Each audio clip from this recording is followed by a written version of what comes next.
किस चीज का ये रोला पड़ा हुआ है और अपने कानों में उंगलियां ठोंस रही है, एक उंगलियां ठोंस रही है कि कानों के पर्दे फट रहे हैं। पूछ रही है क्या हो रहा है, बता रहा है कि वो असल में रोला पाकिस्तान का है, धमड़ी का है, माल का है, पैसे का है। और देखें वो चीख रही है बेचारी। अब मजीद जो वीडियोस आ रही हैं, जो सोशल मीडिया पर आ रही हैं और मुख्तलिफ जो वायरल हैं, वो बहुत खौफनाक है।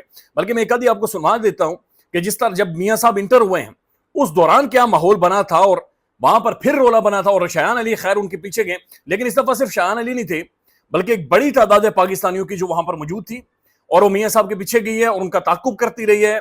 और फिर रोला पड़ गया कि मियां साहब पिछले दरवाजे से जा रहे हैं और वहां से वापस आ रहे। तो दिस इज हाउ एक वहां पर जो सूरत हाल है लॉ एंड ऑर्डर की वो क्रिएट हुई है। पुलिस को खुद आना पड़ा और चीजें वहां पर आकर उन्होंने मैनेज की हैं। तो एक बड़ा एक वहां पर बल्कि एक सेकंड मेरे में वो वीडियो निकाल लूं, चूंकि एक लम्हे के लिए मैं सिर्फ आपको दिखाना चाहता हूं कि वहां पर ये सूरत हाल जो बनी है वो क्या बनी है। और ये बेलारूस से मियां साहब वहां पर गए, लेकिन जाते ही वहां पर जो इस्तकबाल हुआ है, वहां पर जो रोला पड़ा है, और यही पहले पहले अगले दरवाजे पर ओवरसीज पाकिस्तानी खड़े थे, फिर रोला पड़ा कि नहीं मियां साहब पिछले दरवाजे। ये देखें,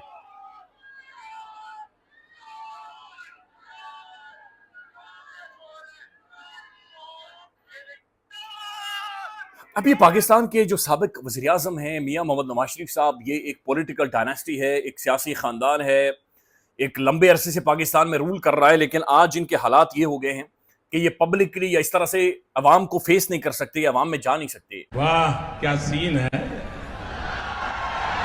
वाह क्या सीन है। गालिब हमें ना छेड़ कि फिर जोश अश्क से